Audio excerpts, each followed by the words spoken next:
Aktuálnych dnešných a včerajších zhromaždení je tzv. Ruský zákon, ktorým sa chce naša vláda vysporiadať s občianskym sektorom a s organizáciami pôsobiacimi v ňom.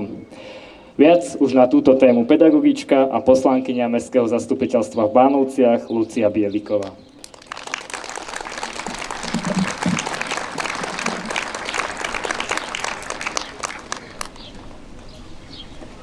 Pekný podvečer. V stredu dala vláda zelenú návrhu zákona proti mimovládnym neziskovým organizáciám. Budúci týždeň v stredu o ňom bude rokovať parlament. Takzvaný ruský zákon podporuje aj Robert Fico. A ja ako aktívny občan mám veľké obavy o budúcnosť občianskej spoločnosti, na ktorej sa chce podľa predvolebných vyhlásení mstiť vládna koalícia. Na jeseň minulého roku poslanec Lučanský predložil návrh zákona o mimovládkach a v ňom operoval s termínom zahraničný agent. Bol to zákon, ktorý kopíroval maďarský zákon a Európsky súdny dvor rozhodol o tom, že bol v rozpore s európskym právom. V marci 2024 predložili koaliční poslanci ďalšiu verziu tohto zákona. V ňom termín zahraničný agent nahrádzajú slovom lobista. No jeho účel ostáva rovnaký. Oslabiť občiansky sektor a znemožniť jeho fungovanie.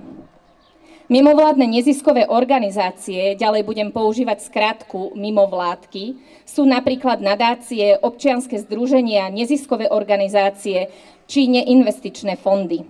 Zakladajú ich nadšenci. Pomáhajú presne tam, kde neexistuje pomoc štátu a svojimi službami ho suplujú.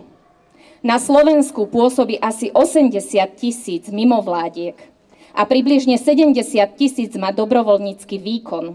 To znamená, že ľudia nezištne venujú svoj čas a energiu v prospech iných. V prospech spoločnosti, najmä v sociálnej, zdravotnej alebo vzdelávacej oblasti. Preto, ak má premiér záujem o narušenie súčasného stavu mimovládiek, chce tým narušiť občiansku aktivitu občanov Slovenskej republiky. Tu je naša obozretnosť nevyhnutná. A čo je vlastne v návrhu zákona o mimovládkach také problematické?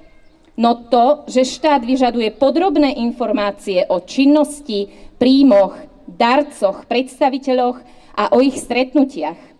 Povinné zverejňovanie v akýchsi registroch je zásahom do práva na súkromie a môže mať tak zastrašujúci účinok. Mimovládky by sa mali sami seba označovať nálepkou lobisti, a uvádzať vo svojej činnosti pojem lobizmus, ktorý nie je v zákone nejako definovaný. Neexistuje zoznam činností, ktoré štát považuje za lobbying. Zavádza tak právnu neistotu. V návrhu nerozlišuje medzi lobbyingom a občianskym aktivizmom, preto hrozí postih za činnosť, ktorú nám zaručuje ústava. Ak mimovládky ovplyvňa rozhodovanie politikov, verejných funkcionárov, poradia im alebo im len poskytnú odborné podklady, majú sa sami uviesť v registri spolu s podrobnými informáciami o stretnutiach. Ak sa neúdajú sami, môžu ich udať aj iné osoby. A toto pripomína časy, do ktorých sa naozaj nechceme vrátiť. Časy udavačstva. Diskriminačne pôsobí aj vyňatie odborov, cirkví alebo športových klubov z množiny lobistov. Hoci sa tiež stretávajú s politikmi a dožadujú sa zmien. Prečo sa rovnaké pravidlá neuplatňujú aj na takéto subjekty?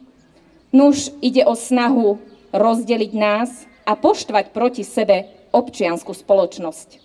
Nedajme sa zatiahnuť do tejto špinavej hry.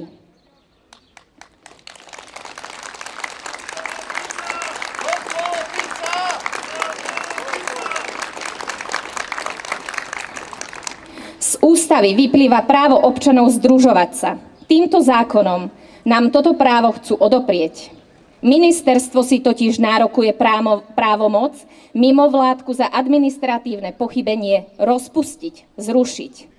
Ale predsa v demokracii okrem súdu nemôže nikto iný rozhodnúť o odopretí nášho ústavného práva združovať sa. Predkladatelia hovoria aj o transparentnosti, no význam slova len ťažko poznajú. Transparentnosť neziskoviek je dávno zavedená. Vedením účtovníctva, uzávierkou, finančným auditom. Pri čerpaní verejných financií sú zmluvy zverejňované v centrálnom registri zmluv. Dotácie sú vyplácané na základe schválenej činnosti alebo vypracovaného projektu. Po ňom nasleduje vydokladovanie výdavkov v súlade s predloženým projektom. Tento návrh teda neprináša viac transparentnosti, iba viac kontroly a administratívnej šikany zo strany štátu.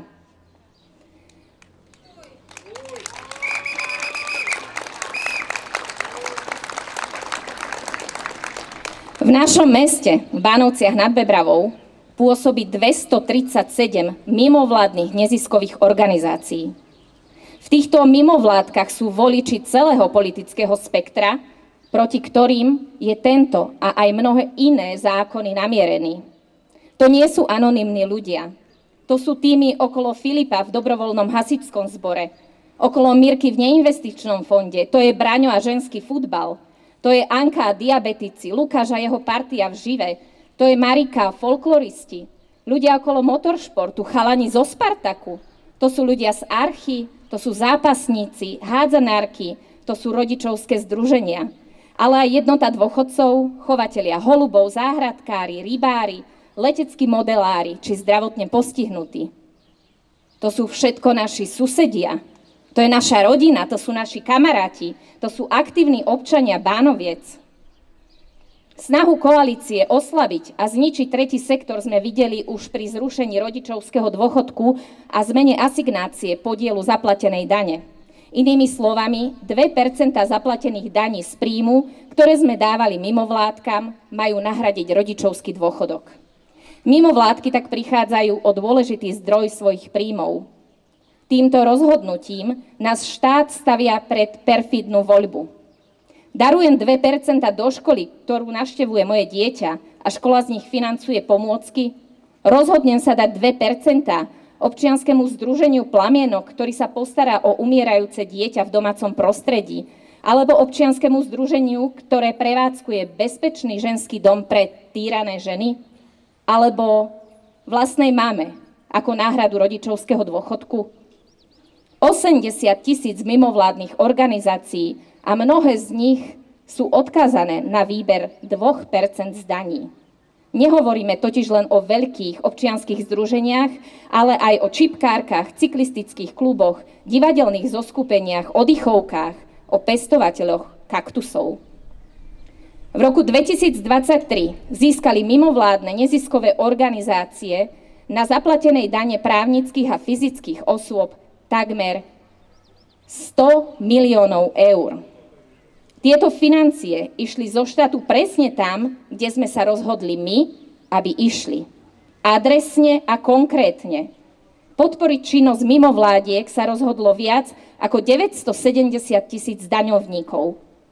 Tieto peniaze neboli rozkradnuté, neboli použité na vily v Chorvátsku, na zlaté báne vo Vietname či na billboardy v prezidentskej kampani.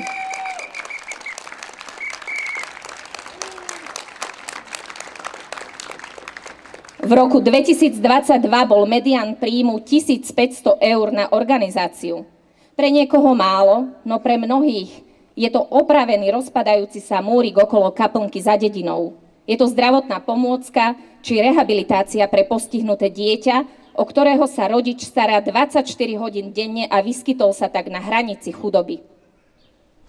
Stojím tu ako aktívna občianka, ktorá si uvedomuje, že bez občianskej spoločnosti neexistuje zdravá demokracia. Budem aj napriek polenám, ktoré nám hádže pod nohy štvrtá vláda Roberta Fica. Od svojho nástupu sa mstí a zhoršuje podmienky pre občiansky sektor, ktorý si za roky vybudoval solidaritu so spoločnosťou. Občianska spoločnosť je hlasom ľudí, ktorí sa starajú o svoje komunity. Pomáhajú tam, kde zlyháva štát, chránia práva tých, ktorí to sami nedokážu. Teraz chcú tento hlas oslabiť, zastrašiť a umlčať. Naše odhodlanie slobodne pomáhať, vyjadrovať svoj názor a združovať sa bez represálií je silnejšie. Buďme aktívni, zaujímame sa, podporujme organizácie, ktoré menia Slovensko k lepšiemu. Rozprávajme sa s ľuďmi okolo seba a vysvetľujme im, čo sa deje. lebo len informovaná spoločnosť dokáže brániť demokraciu. Slovensko potrebuje aktívnych občanov viac ako kedykoľvek predtým. Ďakujem.